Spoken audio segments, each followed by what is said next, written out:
Bonjour mesdames et messieurs, bonjour chers auditeurs, bonjour chères auditrices, bonjour à tous les élèves de la classe éclaireur Pro Vérité. Bonjour à toutes ces belles âmes qui nous suivent en ce 23 janvier 2026. Merci de nous porter votre confiance et merci d'être présents.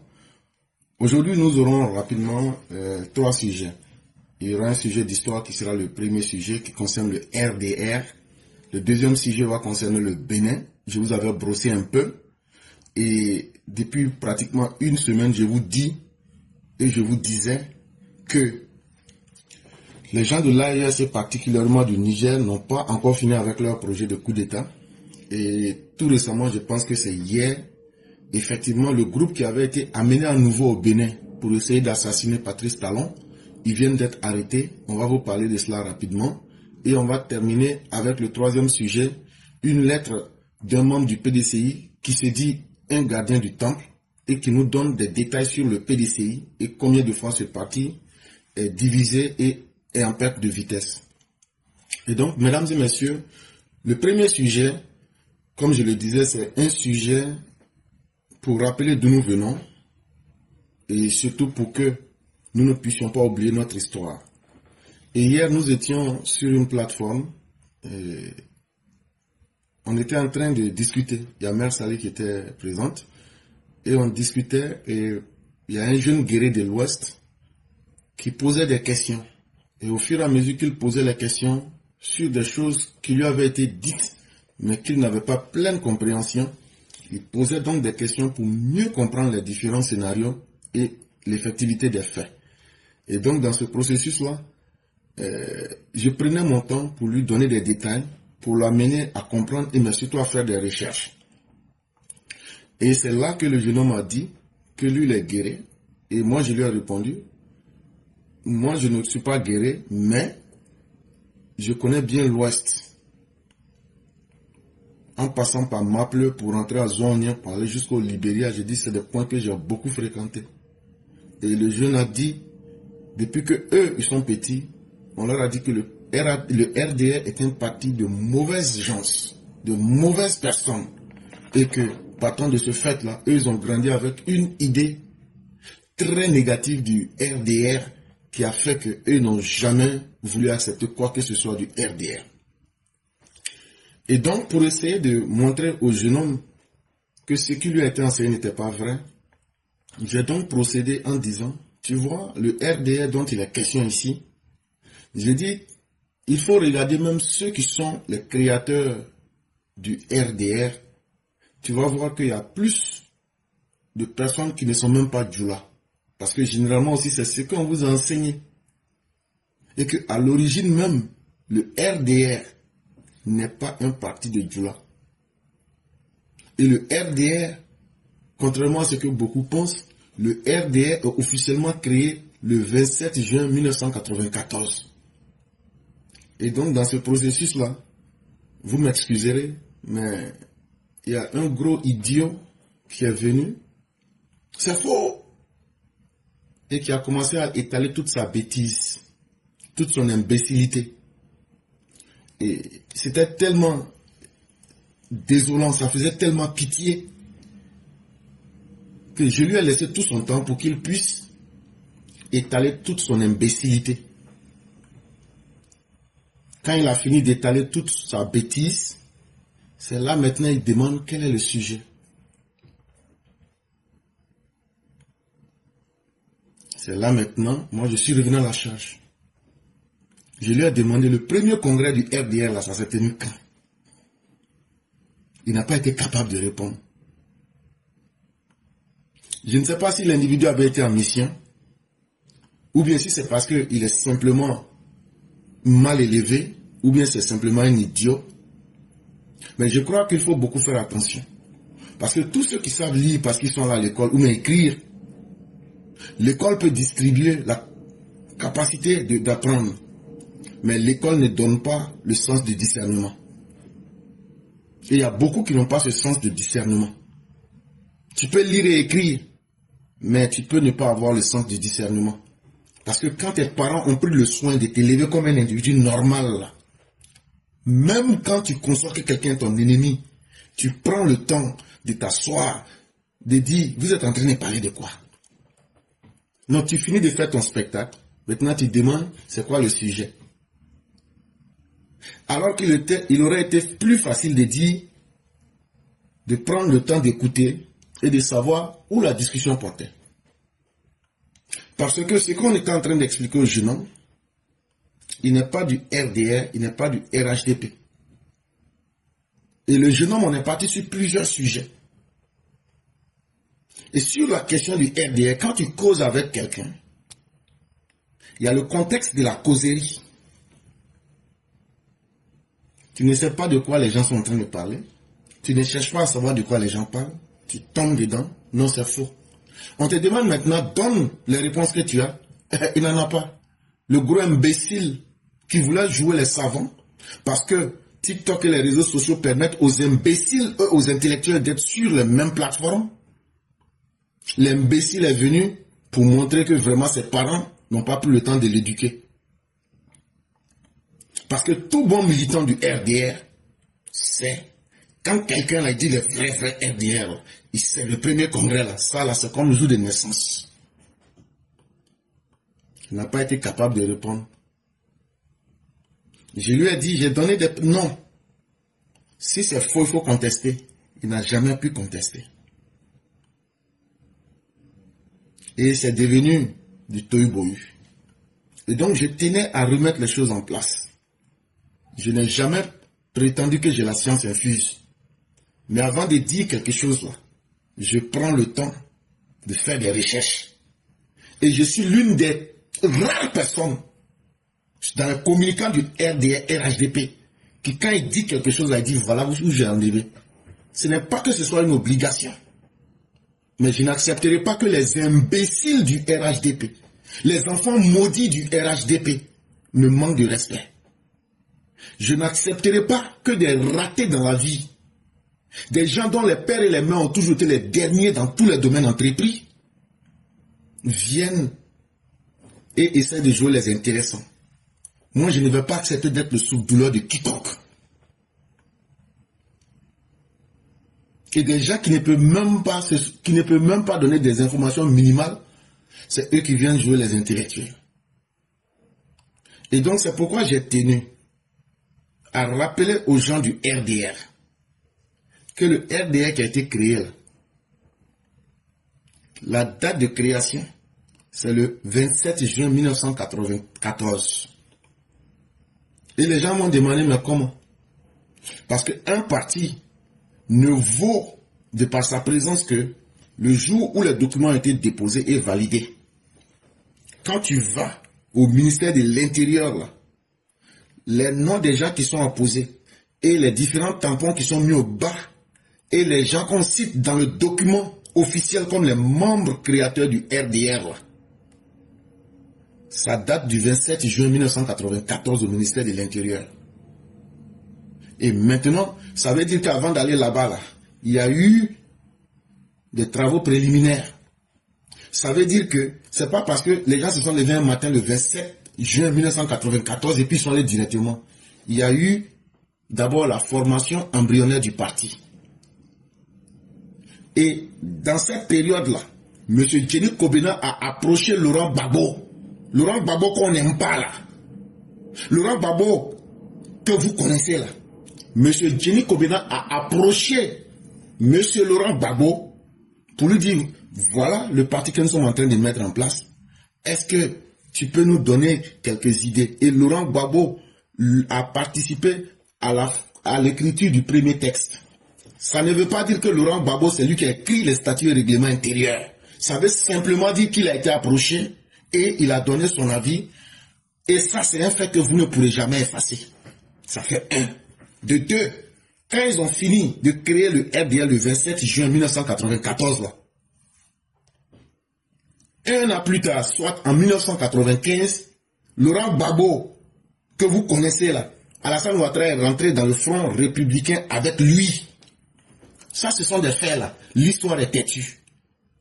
Et l'histoire, même si elle n'évoque pas certains aspects, mais ce qui a été va toujours demeurer parce que les faits sont ce qu'ils sont. Laurent Gbagbo peut être ce qu'il peut être. Mais les faits qui sont exposés là, Il faut être capable de dire chaque chose et de remettre chaque chose dans son contexte. Ça là, ça peut vous déplaire, comme ça peut vous plaire. La réalité là, vous auriez n'est pas dû rentrer dans le front républicain. De la même manière que le président Ouattara a fait le front républicain avec Gbagbo en 1995 là. C'est comme ça que Jenny Kobena est parti. Il a demandé, est-ce que tu peux nous aider à mettre les premiers textes?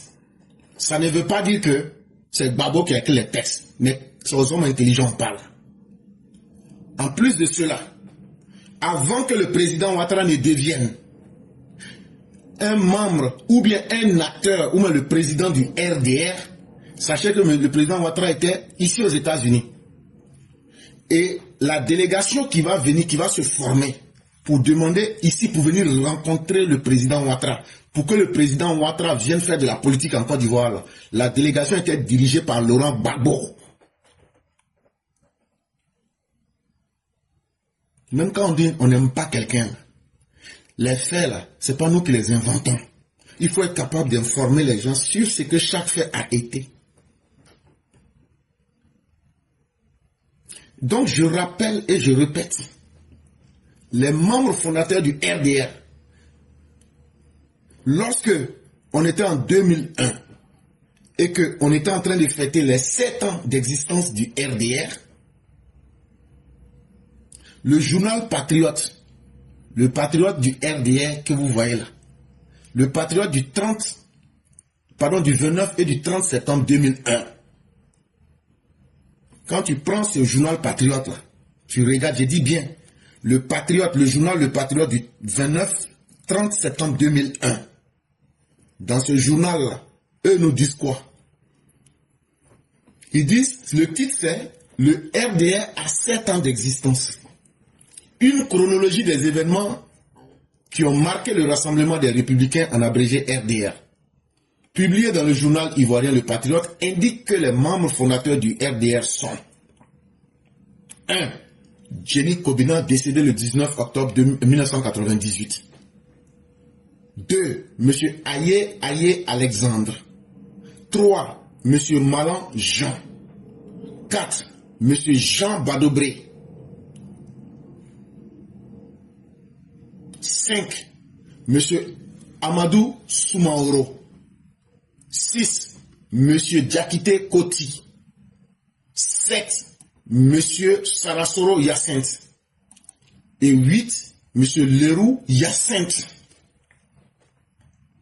Selon cette chronologie, les membres fondateurs du RDR ont apposé leur nom et sont au bas des documents fondateurs déposés ce jour 27 juin 1994 au ministère de l'Intérieur. Source Le Patriote du 29-30 septembre 2001. Et comme dit le père Martial, quand on est un ignorant, Laurent Gbagbo là, il avait compris qu'il était faible et qu'il fallait un homme fort. C'est pourquoi il est venu chercher Ouattara ici. Donc quand on parle du RDR, ceux qui sont des militants de la dernière heure, ou même des militants par nécessité, ou même des militants par tribalisme, là, vous vous calmez. Le RDR n'était pas un parti de Djoula. Et le RDR n'a jamais été un parti ségrégationniste. Mais si même on veut aller dans ce sens, si nous voulons aller dans ce sens, voilà les noms des fondateurs du RDR. Il n'y avait que 3 nordistes dedans. Amadou Soumaoro, celui que vous appelez Amadou Cimetière, là, qui est décédé là, l'ancien président de l'Assemblée nationale, là, lui. Diakité Koti. Et puis, Leroux, Diakité Koti et puis Hyacinthe Sarasoro. Même Sarasoro que vous voyez là, son papa. Donc quand on dit la vérité aux gens, surtout que celui avec qui j'étais en train d'interagir cherchait à comprendre et j'étais dans une dynamique de lui montrer des choses qui sont vraies. Je dis, regarde, sur les 8 membres fondateurs du RDR là, il n'y a que 3 nordistes. Mais l'imbécile en question, après je suis revenu et je l'ai mis devant les faits accomplis. Et il n'a pas pu contester ce que j'ai dit. Parce que ceux qui ont suivi, je suis revenu, j'ai dit je ne suis pas monté pour autre chose, j'avais changé le thème. J'ai dit je suis revenu, ce que j'ai dit là, je reviens à la charge. Et l'imbécile heureux n'a pas eu d'autre argument. Et plus tard, il va descendre. Faites beaucoup attention, vous les gens du RDR. Là. Vous pensez que quand on fait ce combat-là, on le fait par nécessité ou bien on le fait parce qu'on est obligé. C'est parce que nous voulons construire une Côte d'Ivoire ensemble. Sinon, personne n'est obligé de mener ce combat-là. Parce que nous qui menons ce combat-là, on ne reçoit pas 5 francs. Mais faites beaucoup attention. Les imbéciles qui se promènent sur les réseaux sociaux là, et qui sont doublés d'être des ignorants ambulants là. Quand vous racontez des gens là, le minimum là, prenez le temps d'écouter avant d'interagir. Après encore, l'imbécile tombe dans des histoires qu'il ne maîtrise même pas. Que non, que le multipartisme n'a pas commencé avec Babo, tout c'est comme si, c'est comme ça. Que oui, il y avait l'USD, des Bama Moriféré, il y avait tout ça. C'est-à-dire que pour lui, là, le multipartisme, là, lui, c'est même pas quand le multipartisme a commencé. Quand je suis remonté, je lui ai dit, avant 1960, là, il y avait le multipartisme en Côte d'Ivoire. Et je lui ai donné 2 partis.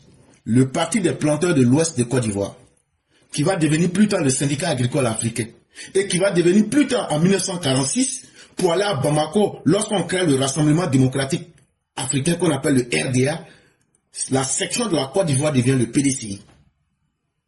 Et donc, bien avant cela, en 1970, il y a eu le PANA, le parti de Krabé Niabé. Donc, quand les gens viennent dire que... Et il y avait plusieurs partis, hein. Il y avait aussi le parti des Mossi de Côte d'Ivoire. Oui, le parti des Mossi de Côte d'Ivoire, qui était dirigé par Naba Louma. Et tout ce que je dis là, je n'invente rien. Vous me demandez où tu as enlevé, je vous mets les faits. Et pourquoi il y avait, entre 1945 et 1960, il y avait beaucoup de partis politiques. Non, pardon, entre 1945 jusqu'à 1900, avant les indépendances, il y avait beaucoup de partis politiques. Parce que, sans oublier aussi qu'il y avait le parti du monsieur là, le Djoula là, j'oublie son nom. Donc il y a eu tout ça. Il y a eu le parti de Kwame Benzen.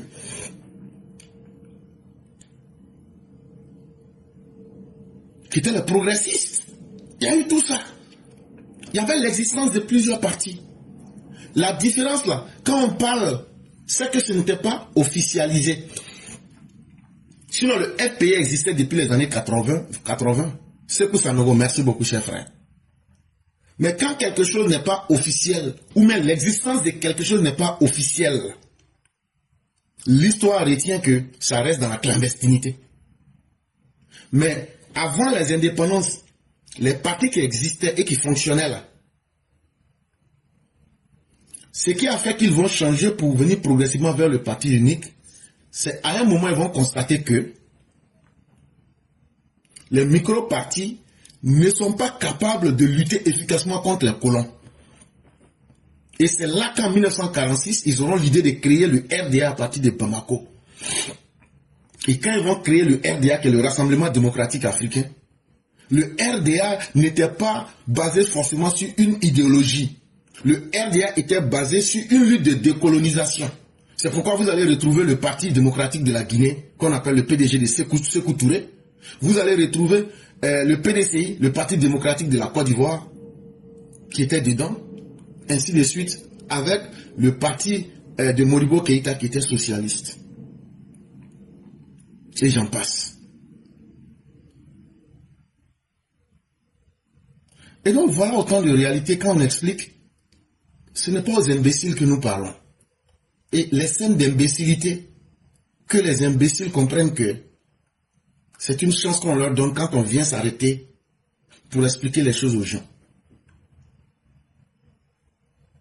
Et donc je tenais à faire cette clarification. Et ceux qui disent que c'est eux qui ont le certificat de naissance du RDR, là, si ce que j'ai dit n'est pas vrai, là, nous vous mettons au défi de venir proposer quelque chose d'autre.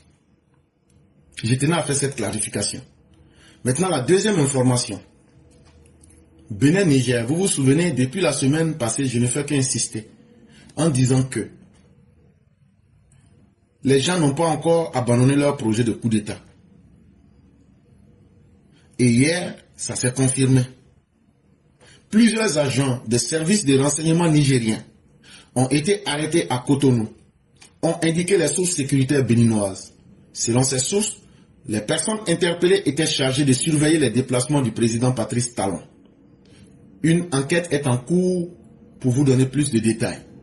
Ces arrestations interviennent dans un contexte de tensions diplomatiques entre le Bénin et le Niger. Il y a quelques semaines, 2 officiers de renseignement nigériens en poste à l'ambassade du Niger à Cotonou, bénéficiant d'une couverture diplomatique, avaient été expulsés du Bénin. En représailles, les autorités du Niger avaient procédé au renvoi du premier conseiller de l'ambassade du Bénin à Niamey, entraînant la fermeture de la représentation diplomatique béninoise dans la capitale du Niger, en date du 5 janvier 2026. Donc, c'est qu'on vous explique ici. Je vous disais qu'on entendait des gens et qu'ils étaient toujours dans un projet de coup d'État. Je crois que ça vaut pratiquement plus d'une semaine je parlais et que les Béninois devraient encore faire plus attention et la CEDEAO. Bon, hier, ça s'est confirmé. Hier, là, ils ont attrapé des agents de renseignement du Niger qui s'étaient infiltrés au Bénin. Et qu'est-ce qu'ils ont fait?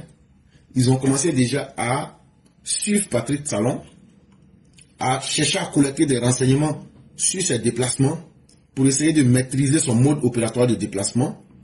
Et les lieux que Patrice Talon fréquente, ils ont essayé de filmer certains et ils allaient analyser une stratégie d'attaque.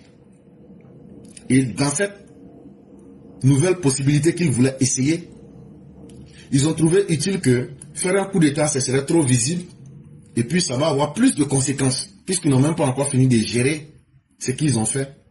Et donc, ils ont infiltré ces agents de renseignement du Niger.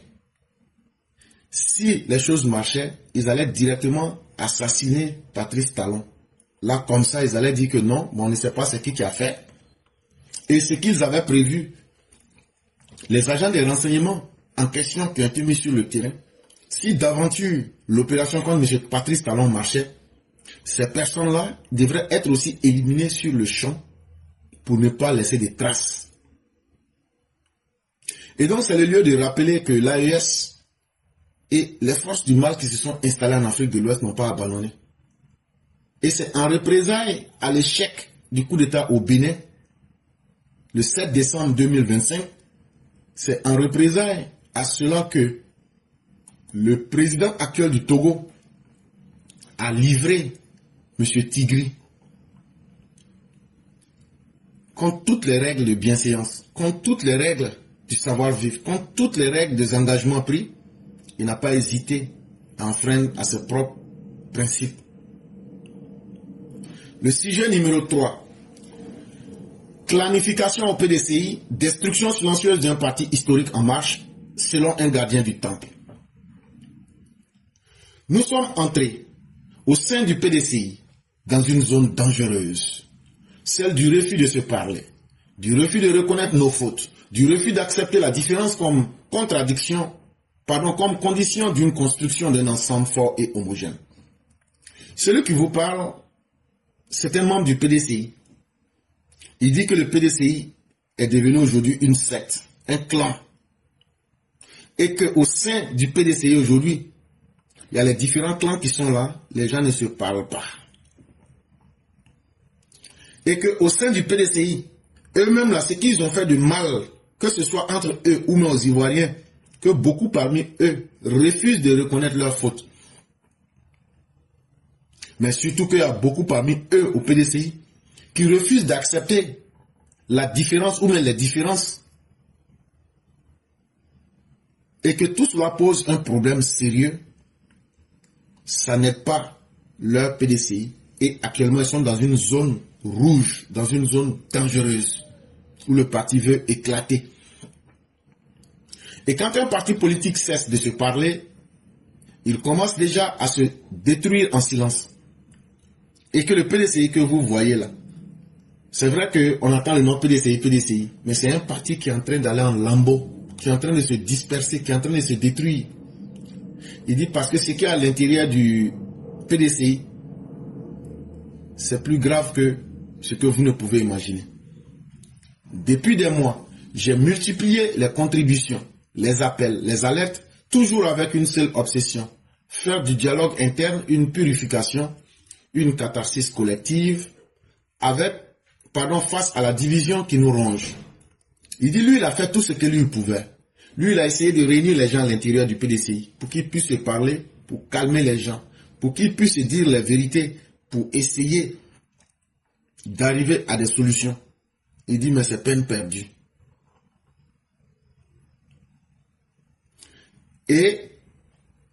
Mais au lieu d'écouter, certains ont préféré durcir les postures, dresser des clans, transformer le débat politique en entreprise d'humiliation systématique. Il dit, plus eux qui veulent sauver le PDCI essaient de négocier avec les différentes parties pour ramener tout le monde dans le même champ. Il dit non, il y a certains qui profitent pour décider de ce qu'eux ils veulent. Parce que c'est la division, c'est l'humiliation. Et c'est les différents clans, c'est ce qui arrange aujourd'hui les différentes parties du PDCI. Cette clanification exacerbée, nourrie par l'ego et la revanche, est en train de devenir notre plus grand ennemi. On veut régler les comptes personnels sous couvert de combat politique, comme si l'objectif n'était plus de gagner ensemble, mais d'écraser l'autre, de l'effacer et de le salir. Et qu'aujourd'hui au PDCI, les différents clans qui sont là, chacun veut neutraliser l'autre pour exister. Aujourd'hui, ce n'est plus le dialogue, ce n'est plus la compréhension. Mais c'est devenu aujourd'hui comment je peux salir l'autre. Comment je peux neutraliser, effacer l'autre pour que ce soit moi seul ou même mon clan. C'est une dérive grave, très grave. À cette dérive s'ajoute un mal tout aussi corrosif. Le manque criard de tolérance entre nous. Nous ne supportons plus la contradiction. Nous criminalisons la différence d'analyse. Nous transformons le désaccord en trahison. Ce climat étouffant, où l'on refuse à l'autre le droit de penser autrement, détruit lentement mais sûrement l'âme du PDCI. Il dit encore, en plus des différents clans qui sont en train de se combattre entre eux au sein du PDCI, il dit, les gens sont devenus extrêmement méchants. Quand tu penses d'une autre manière, on dit, mais pourquoi toi tu ne penses pas comme tout le monde? Donc tu es un ennemi, tu dois être un criminel. Pourquoi toi tu analyses les choses différemment? Et donc là, le fait que tu n'analyses pas et que tu ne comprennes pas les choses comme nous, toi tu dois être un traître. Tu dois être un traître. Et dit, voilà ce que le PDCI est devenu aujourd'hui. Et ça fait que le climat est devenu étouffant. Le PDCI est devenu un parti qui dit, faut pas réfléchir, mais si tu veux réfléchir, il faut pas réfléchir de toi-même. Il faut réfléchir selon ce que les différents clans décident. Et que ça, ce deuxième facteur est en train de mettre le PDCI en lambeaux complètement. Et pendant que nous nous livrons à ces querelles internes, certains de nos frères ivoiriens vivent l'épreuve de la prison. Ils tiennent bon dans des conditions difficiles, parfois inhumaines, avec pour seule force interne la conviction que leur sacrifice n'est pas vain, que dehors, ici, le combat continue avec dignité, responsabilité et hauteur. Mais à quoi pourront-ils s'accrocher s'ils constatent que l'intolérance, la haine interne et la petitesse ont remplacé la solidarité et l'idéal collectif? Là maintenant, ça devient le mur des lamentations. Il dit, mais il y a des gens même du PDCI qui sont en prison actuellement, ils sont en train de souffrir. Eux qui sont partis en prison parce qu'ils ont cru que le PDCI était un parti dans lequel ils pouvaient placer leur conscience. Pendant que eux sont en prison, quand ils vont sortir, ils vont venir trouver le PDCI qu'ils avaient laissé là. Ce n'est plus le même PDCI. C'est un parti qui sera devenu inhumain. C'est un parti qui n'aura plus de dignité et c'est un parti qui n'aura plus de conviction. Et donc, eux-mêmes, là, quand ils vont sortir, ils vont se demander, mais à quoi est-ce que le temps qu'on a passé en prison a servi? Parce que dès qu'ils sortiront, on va leur proposer la carte de l'intolérance, la carte de la haine interne, mais surtout la carte de la petitesse. un parti sans solidarité, un parti qui n'a plus d'idéal. Et c'est là qu'ils vont comprendre que le fait qu'ils soient partis en prison, vraiment, eux-mêmes vont se questionner sur le sens, si c'était utile d'aller en prison. Que deviendra leur courage si notre comportement donne l'image d'un parti qui se déchire au lieu de se rassembler, qui réunit ses propres sacrifices au lieu de les honorer? Et donc, ils posent la question, si le PDCI continue comme ça, là, est-ce que ceux qui ont lutté et qui se sont sacrifiés pour le PDCI, est-ce que ceux-là, eux encore pourront faire confiance? Est-ce qu'ils ne vont pas regretter leur combat? Car dans l'histoire politique ivoirienne, la prison n'a jamais été une honte. Elle a souvent été une prime à l'engagement, un sceau de sacrifice, une preuve de fidélité à une cause plus grande que soi. Que parce que chez eux, aujourd'hui, que la prison, là, ça n'a jamais été quelque chose qui fait honte. Que même là, pour devenir grand politicien, là, en tout cas, eux, chez eux, il faut aller en prison. Alors que Bédié n'est jamais allé en prison. Mais le PDCI d'aujourd'hui, là, maintenant, ce message-là, moi, je le reprends. Je dis donc, celui qui est aujourd'hui le président, soi-disant du PDCI, là, si aller en prison est une prime de l'engagement et un saut du sacrifice et la marque de la fidélité, mais ça veut dire que celui qui est en face, celui qui est à la tête du PDCI aujourd'hui, n'est pas un homme engagé, n'est pas un homme prêt au sacrifice, n'est pas un homme fidèle. Il n'est pas un homme fidèle à la cause parce qu'il a peur en ce moment d'aller en prison. Et c'est ce qui fait qu'il est en train de crècher en Europe depuis combien de temps. Mais certains oublient trop vite les douleurs, les exils, les humiliations et les renoncements consentis par des femmes et des hommes qui ont tenu ce parti debout. Le vent soufflait le plus fort. Et donc, il dit aujourd'hui au sein du PDCI, il y a beaucoup qui frustrent leurs camarades parce qu'ils oublient qu'il y a eu des moments difficiles dans le PDCI et que ce sont des hommes et des femmes qui ont tenu bon. Aux oreilles qui entendent encore, je le dis sans détour, nos égos sont en train de programmer la mort de ce que nous avons de plus cher en commun. Il dit aujourd'hui là, l'orgueil des uns et des autres est en train de faire disparaître le PDCI. Le parti est le résultat de nos efforts collectifs et de nos sacrifices constants depuis plusieurs générations. Il est un pilier historique de la Côte d'Ivoire. Un parti qui a façonné l'État, structuré la nation et posé les fondations de notre vivre ensemble. Maintenant, il dit que le PDCI, dans le passé, a été un parti qui a été beaucoup utile et qui a beaucoup aidé la Côte d'Ivoire. Mais est-ce que nous parlons du même PDCI? Voilà aussi la question que celui qui fait cette analyse ne tient pas compte. Parce que le PDCI, après la mort de Félix Houphouët-Boigny, devient un PDCI de division de la Côte d'Ivoire, de destruction du tissu social, mais surtout une machine de la promotion des haines entre les Ivoiriens. Et aujourd'hui, si nous vous lisons cette lettre-là, c'est pour vous dire que ce que tu sèmes là, tu finiras par moissonner. La haine et la destruction, la division des Ivoiriens, c'est totalement normal ce qui vous arrive aujourd'hui.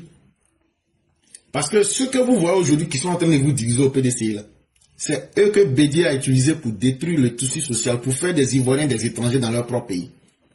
Et c'est ça qui a fait que ce PDCI là va nous conduire à un coup d'État. Et le coup d'État, du coup d'État va découler une guerre civile. Et donc c'est le PDCI qui est responsable de tous ces dégâts.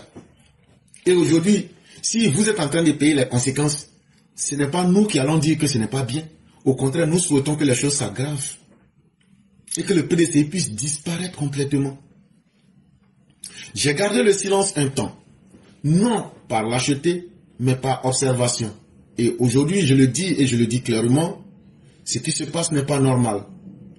On ne déplace pas les problèmes, on les affronte et on les règle. Et donc, on attend de voir comment vous allez régler vos problèmes. Si Tidjane Thiam voulait vraiment rassembler et non diviser, il aurait dû canaliser ces cyberactivistes qui continuent de poser des actes qui divisent plutôt que d'unir les militants. Et donc, il dit que chaque agent a des cyberactivistes, que ces personnes-là, il leur permet de toujours diviser le PDCI. Ils font n'importe quoi à l'intérieur du PDCI. Et aujourd'hui, il faut comprendre que c'est le karma. C'est la loi de la résonance. Ce que tu projettes là, ça te revient. Et nous autres, nous sommes très heureux de voir le PDCI en train d'être dégradé. Et notre souhait, c'est que le PDCI puisse disparaître.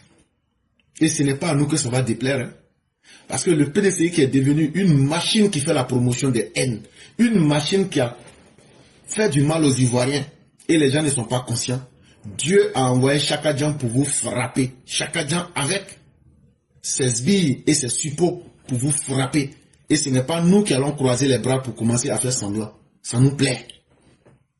Et nous souhaitons que le PDCI puisse disparaître avec la haine qu'elle a créée. Quand on vous a conseillé, vous avez pensé qu'on était contre vous. Mais aujourd'hui que vous-même vous êtes en train de vivre les mêmes conséquences, vous trouvez aujourd'hui que ce qui se passe n'est pas bien. Mais c'est ce que le PDCI de Henri Konan Bédié et c'est ce que le PDCI actuel a fait contre les Ivoiriens. Ils ont divisé les Ivoiriens. Et de cette division, tous les malheurs de la Côte d'Ivoire sont nés. J'en appelle donc à toutes les générations du parti, anciens, intermédiaires, jeunes. Nous sommes à la croisée des chemins. Je n'appelle personne à choisir un camp, encore moins à choisir son chemin. J'appelle à l'obligation morale du dialogue interne, seul chemin capable de produire des solutions durables et de préserver la survie du parti. Il ne s'agit plus de s'accrocher à des intérêts égoïstes, fragiles et éphémères. Il s'agit de renoncer pour sauver, sacrifier, pour préserver, de faire ce sacrifice rare et difficile qui sauve un parti historique de l'implosion. Et donc, ce que nous vous disions, il vient le confirmer, le PDCI est aujourd'hui en phase d'éclatement total. Et figurez-vous, comme je vous disais hier, il y a les EOU et bien d'autres personnes, ils sont 3 avec le maire du plateau et bien d'autres, qui sont en train de chercher à arracher le PDCI à Chaka Dian. Et même hier ou avant-hier, ils ont rencontré la femme de Bédié. Parce qu'aujourd'hui, le PDCI va carrément dans les pommes. Et eux, ils veulent reprendre leur PDCI. Est-ce que c'est bien? Est-ce que c'est mauvais? Ce sera à eux-mêmes de voir. Mais un parti qui dit que eux, là, ils sont dans la clanisation, dans le tribalisme, voilà comment ces partis-là finissent. Et c'est très bien fait. Que le soleil ardent qui brille sur notre sol ne nous trompe pas. La chaleur du moment ne signifie pas que le chemin s'est raccourci. Au contraire, sans dialogue, sans humilité et sans mémoire, le chemin devient plus long et parfois sans retour. Et donc voilà ce que l'individu a écrit. Nous, ça ne nous fait ni chaud ni froid. Et nous souhaitons que la phase de dégradation du PDCI se fasse le plus rapidement possible. Et pour que la Côte d'Ivoire puisse oublier les sombres souvenirs que le PDCI a laissés dans les mémoires collectives et les conséquences aussi que ce parti a représentées. Mesdames et messieurs, c'est là que nous nous arrêtons. On va lire l'édito de Mère Blanc et rapidement, on va laisser la parole aux uns aux autres. Bonjour éclaireur pro-vérité, bonjour à tous mes condisciples de la digne classe éclaireur pro-vérité.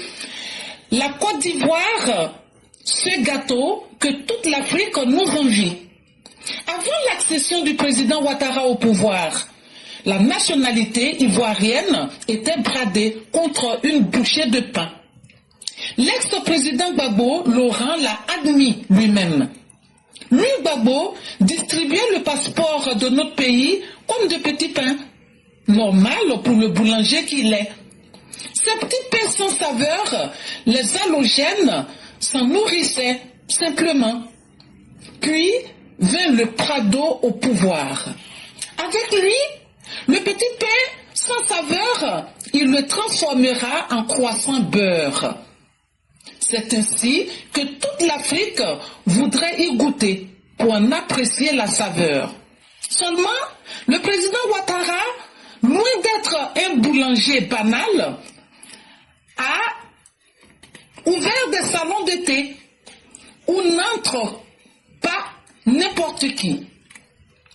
Cette image, cette comparaison, pour vous dire jusqu'où les halogènes sont prêts à aller pour détenir les papiers ivoiriens, dont ils se servent malheureusement à des fins délictueuses.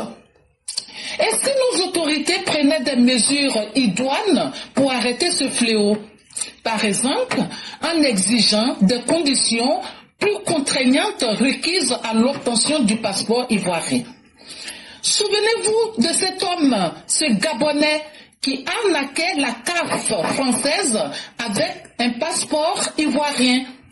Au Maroc, aux dernières nouvelles, le mal, semble-t-il, atteint le seuil du tolérable.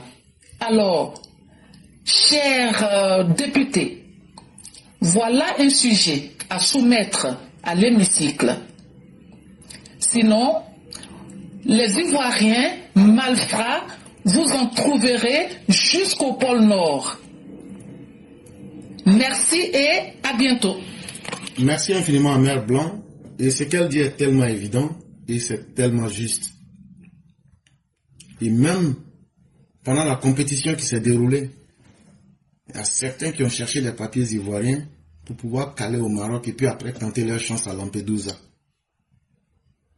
Et ce n'est pas un fait qui est nouveau. Mais ceux aujourd'hui qui crient à la fraude, ceux aujourd'hui qui veulent jouer les moralistes, ceux aujourd'hui qui veulent se donner l'image des précepteurs de la morale en société, quand vous regardez au fond, c'est eux-mêmes qui ont bradé souvent les documents d'un frère qui est décédé ou même d'un proche parent qui ne vit plus en Côte d'Ivoire. Ils l'ont bradé à des étrangers, des Camerounais, des Burkinabés et autres. Et après, ils viennent jouer les étonnés. Quand on sait que Laurent Gbagbo a été lui-même qui a dit à un Burkinabé, dont j'oublie le nom ici, va, tous les Burkinabés, les Maliens, les Nigériens qui veulent papier, va, tu leur dis de venir, on va leur donner les papiers. Sans même respecter les procédures. Aujourd'hui, c'est ceux-là qui veulent jouer les indignés, les étonnés. Je crois qu'à un certain moment, il faut être sérieux. La Côte d'Ivoire mérite mieux.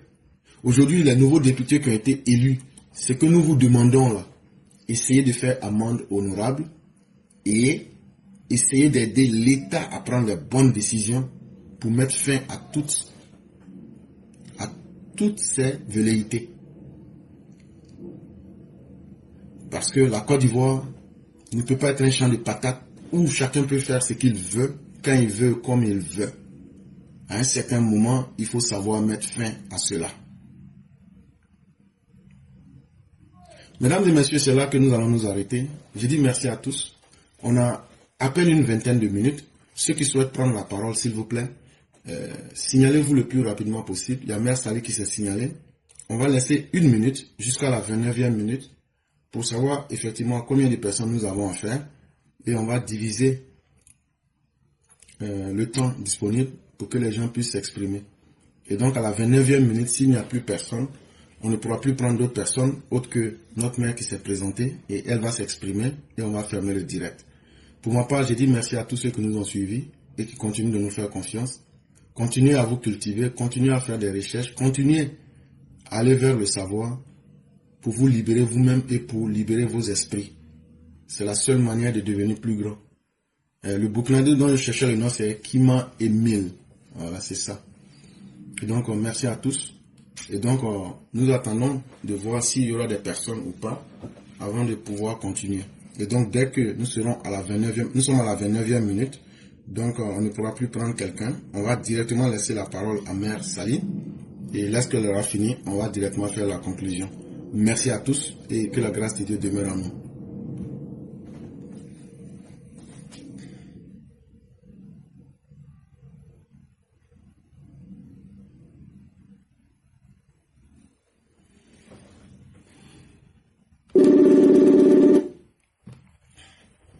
Allô? Oui, bonjour, professeur 5 étoiles. Comment vas-tu? Comment allez-vous? Je vais très bien, cher mère. Et vous-même? Alhamdulillah. Dieu merci. Que Dieu nous protège. Ça va. Grâce à Dieu, tout va très bien. Et de votre côté? Alhamdulillah. Ok, Dieu merci. Donc, on vous laisse la parole. Oui, merci, professeur. Merci pour tout. Merci pour tout ce que tu fais. Merci, merci infiniment. Merci à toi. Merci pour le rappel toujours.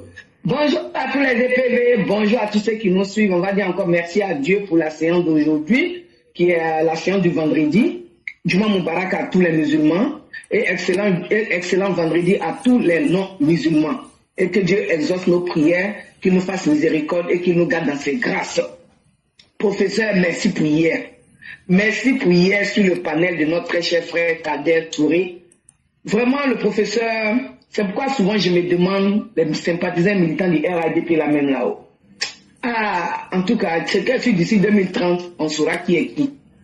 Parce que quand je regarde ce monsieur qui est venu mélanger le panel, on dit que c'est un gars du RHDP. Donc un RHDP qui vient combattre un autre RHDP. Tu ne cherches même pas à comprendre de quoi il s'agit. Tu viens, tu te jettes boum dedans. C'est comme si c'est des gens même qui attendent les gens au fait. C'est quoi, professeur, tu faut constater, il y a beaucoup de panels là. Moi, je n'y passe pas parce que je ne sais pas qui t'entend pour venir t'attaquer. Entre nous-mêmes, RHDP. Mais c'est nécessaire aussi qu'on puisse véhiculer le message. Parce que si on ne véhicule pas le vrai message, peut-être que c'est des gens qui ne veulent même pas qu'on dise la vérité. Parce que tu ne peux pas même trouver quelqu'un qui est en train d'essayer d'éclairer quelqu'un et tu montres sans rien comprendre, tu commences à t'attaquer à la personne en tant que RHDP. Ah, vraiment, ce panier de RHDP là, vraiment, qu'Allah nous préserve. Qu'Allah nous garde, qu'Allah maintenant, elle s'abraque sur nous. Sinon, vraiment, c'est pas qu'on ne comprend pas. Regardez encore aujourd'hui. La deuxième page, notre deuxième page a été suspendue aujourd'hui. Aujourd'hui, vendredi. C'est-à-dire celui qui suspend les pages là. On dit vendredi là, lui, il ne travaille pas. Parce que la fois dernière, vendredi, il a suspendu l'autre. Tu viens encore ce vendredi, tu suspends l'autre. Ça veut dire que toi, tu ne travailles pas là, c'est pour venir suspendre les pages EPD. Que Dieu suspende ta vie.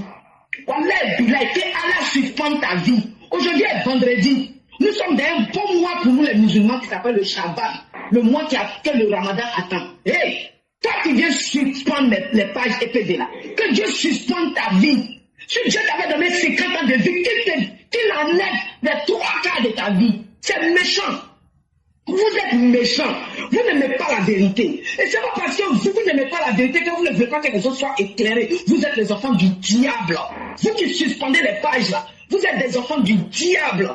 Il n'y a pas plus diabolique que ça là. Comment vous venez suspendre des pages qui informent les gens? Si tu n'as pas dedans qu'on est en train de parler que c'est la vérité là, il faut laisser le monde te connaître. Dieu lui-même il te connaît plus que toi-même. Vous levez comme ça, vous suspendez les pages des gens. Une page à peine créée a été suspendue encore aujourd'hui jusqu'au 26. Ça veut dire que cette personne-là, les vendredis, tu viens pour attaquer que les lives EPV. Mais tu ne peux pas nous arrêter. Parce que Dieu même dit, tout commence par lui et termine par lui. Nous allions avoir plusieurs pages. Continue de signaler. Mais le jour où Dieu va te dire c'est la fin, tu vas arrêter de suspendre nos pages. Tu ne peux pas comprendre ça. Donc, vraiment, professeur, merci pour le rappel du RDR. Et quand on met dans le loup des gens qui sont en train de dire que RDR n'était pas pour les djoulas là. Ce sont les djoulas qui ont donné valeur au RDR. Ce sont les djoulas là qui ont soulevé le RDR. C'est quoi vous aviez tous fui de pas avoir haine et laissé dans la main des djoulas. Sans les djoulas, le RDR n'aurait pas existé. Vous avez compris? Si c'est ça qui vous fait mal là, vous ne savez pas ça, vous n'avez surnommé qu'on est RDR. Maintenant, vous nous avez surnommé les RDR, maintenant vous venez nous dire encore que RDR là, c'était pas pour les djoulas. Sans les djoulas, le RDR n'aurait rien. Voilà pourquoi ils sont venus prendre nos papas. Parce qu'ils savaient que nous, les gens du Nord là, on ne se dédie pas. Tout le monde était au Nord, on dit ado. Tout le monde au Nord, c'est comme ça que vous êtes venus vers ce monsieur-là, et c'est lui qui a donné de la valeur au RDR. Donc arrêtez de nous emmerder, votre histoire de RDR n'était pas pour les djoulas là. C'est Djoula qui a donné valeur à la chose. Tu peux créer quelque chose aujourd'hui, ça ne prend pas. Mais dès que quelqu'un met sa main dedans, ça prend là. C'est Douaoudé. C'est Douaoudé, c'est Barakadé. Vous avez compris? Si papa Adam n'était pas un Douaoudé, Barakadé là, le RDR n'allait avoir aucun poids. Si papa Adam, le RDR serait resté une coquille fille, malgré tout ce qui était là-bas. Donc arrêtez de nous emmerder qu'au RDR n'était pas pour les Djoula. N'importe quoi. Si vous êtes trop facile à changer le pays, changer le pays, ou bien changer de parti. Il y a beaucoup de partis en Côte d'Ivoire. Pourquoi ne partez pas là-bas? 1, 2, 3, RDR n'était pas pour les djoulas. Ce sont les Tidis qui ont créé les RDR. On s'ennuie de ça. Vous avez compris? Maintenant, on ne va plus se cacher la vérité. On va se dire les farfars. Parce qu'avec la vérité, la nouvelle Côte d'Ivoire sera construite. N'importe quoi. Professeur, merci beaucoup. Merci pour ce beau rappel. Et que Dieu protège la Côte d'Ivoire. On dit un parti de Mossi, même encore. Parti de Mossi. Ça veut dire que Burkina, même là, c'est pour Côte d'Ivoire. Arrêtez de nous emmerder un peu là.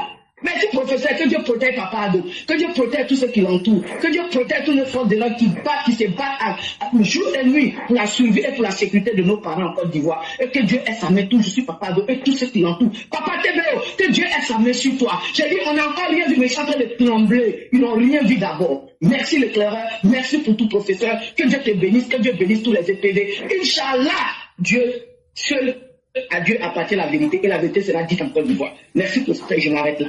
Merci infiniment, chère mère. Je crois que la vérité est ce qu'elle est et elle est déjà entendue.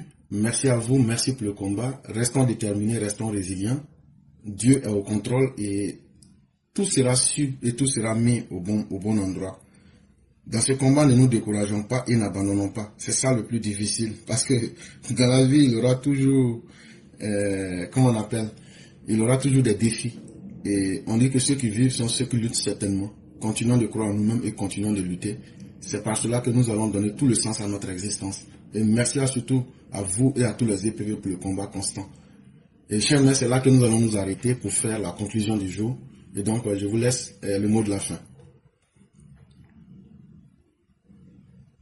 Ok, vraiment merci professeur, merci pour tout ce que tu fais, merci pour tout le travail que tu abattes jour et nuit. Moi-même, je me demandais, le professeur fait comment même avec Amérique, on coupe dans le comme ça, là où la tête est chargée. Il n'y a pas quelqu'un qui va venir aux États-Unis et puis sa tête n'est pas chargée. En fait, il y a tellement de choses à la fois dans la tête. Vraiment, bravo professeur. Merci, que Dieu continue de te bénir, que Dieu te garde dans ses grâces, santé, longévité. À tous les EPV, vraiment, la classe EPV, le chemin est long. Restons concentrés et abonnez-vous à toutes nos pages EPV. Il y a déjà EPV 2 qui est là. Il n'y a pas encore assez d'abonnements. Allez-y vous abonner encore. Et puis EPV 3 qui est déjà prêt aussi. Donc vous tapez seulement EPV 3 ou bien 2. Vous allez voir, comme on appelle là, le logo en gris. Vous vous abonnez en même temps. Le 4 sera que le 5 sera que, comme on connaît maintenant là, puisque le chemin est encore très long, il y aura plein d'EPV. Abonnez-vous à toutes nos pages. Le diable ne peut pas empêcher l'œuvre de Dieu, jamais. Donc merci à tous, que Dieu protège Papa Ado, que Dieu protège tous ceux qui l'entourent, que Dieu protège tous nos vaillants combattants de la Côte d'Ivoire, que Dieu protège nos forces de l'ordre et les accompagne toujours avec ses anges. Et Inch'Allah, demain est notre jour. Merci professeur, je m'arrête là. Merci beaucoup chère mère, merci à tous ceux qui nous ont suivis et que la grâce de Dieu nous accompagne tous. Amen, amen, amen. Merci beaucoup.